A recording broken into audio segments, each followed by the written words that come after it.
প্রত্যেকটা ম্যানুয়াল গাড়ির এই সমস্যাটা হয়েছে। তো এই যে দেখতে পাচ্ছ, এটা হচ্ছে পিটিও। এই মালগুলো কিন্তু পুরোটাই ভেঙে গেছিলো। এখন তোমাদের বলা হচ্ছে দাদা আমার গাড়ির টাইম হয়ে গেছে, সার্ভিসিং করো।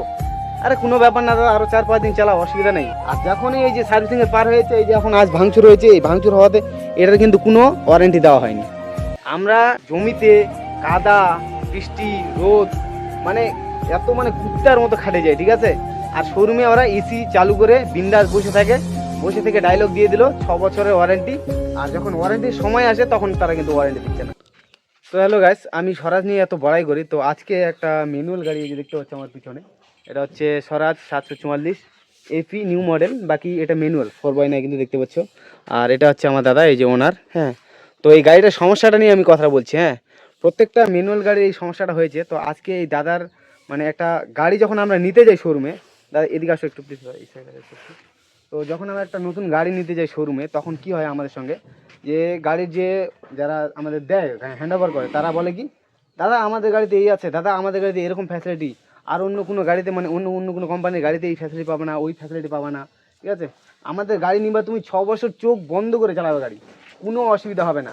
কোনো জিনিস যদি ভাঙচুর হয়, প্লাস্টিক বাদে লোহা জাতীয় কোনো জিনিস যদি তোমার ভাঙচুর হয়, সেই জিনিসকে আমি ওয়ারেন্টি দেবো, তোমার চেঞ্জ করে দেওয়া হবে। গ্যারান্টি না, কিন্তু গ্যারান্টি চেঞ্জ করে দেবো আমরা। 6 বছর ওয়ারেন্টি, 6 বছর ওয়ারেন্টি, এইভাবে মানে চিল্লায় মানে একদম মানে পুরো যে আমাদের দক্ষিণ দিনাজপুরের মধ্যে যেরকম ছড়াই দেয় একদম চারদিকে, সেরকম ছড়িয়ে দিয়েছে। যখন সার্ভিসিংয়ের কথা বলা হয় শোরুমে, তখন সার্ভিসিংয়ের কথা বললেই মানে বলবে যে 3-4 দিন চালাও না, অসুবিধা নেই তোমার। আর এই যে টাইমগুলো যখন পার হয়ে যাচ্ছে, এই যে দাদার এই সমস্যাটা নিয়ে আমি কথা বলছি। এই যে দেখো এখানে, এই যে দেখতে পাচ্ছ, এটা হচ্ছে পিটিও, যে আমাদের যে রোটারটা ঘোরায় পিটিও, সেই পিটিওর কিন্তু শ্যাপ হয়, ঠিক আছে। তো এর সঙ্গে আরও শ্যাপ আছে, এই যে দেখতে পাচ্ছ বিয়ারিং টিয়ারিং আরও অনেক কিছু আছে, এখানে শ্যাপ আছে। হ্যাঁ, এখানে দেখা যাচ্ছে এই যে। তো এই মালগুলো কিন্তু পুরোটাই ভেঙে গেছিলো। তো দাদার মিনিমাম এই যে ভিতরে যতগুলো জিনিস চেঞ্জ আছে, সব চেঞ্জ করতে মোটামুটি 35,000 টাকার মিনিমাম, তারও উপর লেগেছে। তো এতগুলো টাকা লাগাতেও মানে যে শোরুমের যে মনে করেন লোকজন আছে, যারা মনে করেন যে এটা ওয়ারেন্টি বলেছিল যে ওয়ারেন্টি দেবে, তো তারা সদাই না, সে এক কথায় মুখে বলে দিয়েছে না। কেন? যে তোমার টাইম মতো সার্ভিসিং করা হয়নি। তোমরা যে টাইম মতো যে সার্ভিসিং দিতে পারছো না তোমাদের, নাকি দাদা আমি কি ঠিক বলেছি? যে টাইম মতো তোমরা সার্ভিসিং দিতে পারছো না, তোমাদের যখন তোমাদের বলা হচ্ছে দাদা আমার গাড়ির টাইম হয়ে গেছে, সার্ভিসিং করো। আরে কোনো ব্যাপার না দাদা, আরও 4-5 দিন চালাও, অসুবিধা নেই। আর যখনই এই যে সার্ভিসিংয়ের পার হয়েছে, এই যে এখন আজ ভাঙচুর হয়েছে, এই ভাঙচুর হওয়াতে এটার কিন্তু কোনো মানে ওয়ারেন্টি দেওয়া হয়নি, ঠিক আছে। তাহলে এরকম গাড়ি নেওয়ার থেকে নেওয়া হয় ভালো। তো ইন্ডিয়ায় পপুলার স্বরাজ, আর স্বরাজ পপুলার এমন হয়ে গেছে যে মানে যারা শোরুমের যেসব ওনাররা আছে, মালিকরা আছে, তারা তো আমাদের হেউ মনে করে নিচ্ছে। আমরা মানে যে জমিতে কাদা, বৃষ্টি, রোদ, মানে এত মানে কুত্তার মতো খাটে যায়, ঠিক আছে। আর শোরুমে ওরা এসি চালু করে বিন্দাস বসে থেকে ডায়লগ দিয়ে দিল 6 বছরের ওয়ারেন্টি। আর যখন ওয়ারেন্টির সময় আসে তখন তারা কিন্তু ওয়ারেন্টি দিচ্ছে না। তো আমি যে সরাসরি সবসময় বড়াই করে, আমার কাছে 4x4 আছে, তো সেটা আমার কোনো প্রবলেম হয়নি। কিন্তু এই গাড়িটা দেখতে পাচ্ছি, এই গাড়িটা কিন্তু অনেক মানে বহুত রকমের প্রবলেম হচ্ছিলো।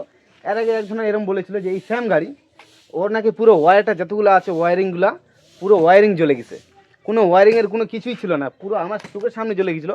আমি নিজে কিন্তু ওয়্যারিংটা একটু হয়তো হাত দিতে গিয়েছিলাম, তো আমি পারিনি, পুরোটাই জ্বলে গেছিলো। তো আমি একটাই কথা বলবো যে স্বরাজ শোরুমের যেসব গাড়িগুলো এইসব প্রবলেমগুলো দেখা যাচ্ছে, আমি ডাইরেক্ট স্বরাজ শোরুমের যে ওনার আছে, হ্যাঁ, অথবা কোম্পানির ওনার আছে, আমি তাকে বলছি যে তোমরা এই যে প্রবলেমগুলো হচ্ছে, এই প্রবলেমগুলো আগে সলভ করো, তারপর তোমরা ওয়েস্ট বেঙ্গলে না কোথাও পুরো ইন্ডিয়াতে তোমরা গাড়ি দেবে, দাও, কোনো অসুবিধা নেই। কিন্তু পাবলিক যেন এটা হয়রান না হয়। আমরা কষ্ট করে 2-4 টাকা দিয়ে গাড়ি মানে কোনো মতো বের করে নিয়ে এসে যাতে আমাদের লাইফের কোনো উন্নতি হয়। আর সেই উন্নতিতে যদি তোমাদের এই 35,000-40,000 টাকা দিয়ে যদি খেয়ে নেয়, তাহলে কী লাভ গাড়ি নেওয়ার, ডাক্তার নেওয়ার। তো তোমরা যাই হোক, যারা এই ভিডিওটা দেখছো, তো ভিডিওটা যদি ভালো লেগে থাকে অবশ্যই শেয়ার করবে, কারণ আমি চাই ভিডিওটা স্বরাজ যে আমাদের যে কোম্পানি আছে, স্বরাজ কোম্পানি, তার কাছে যেন ভিডিওটা পৌঁছায়। তো thank you watching my video. দেখা হচ্ছে নেক্সট ভিডিও। টাটা, বাই বাই।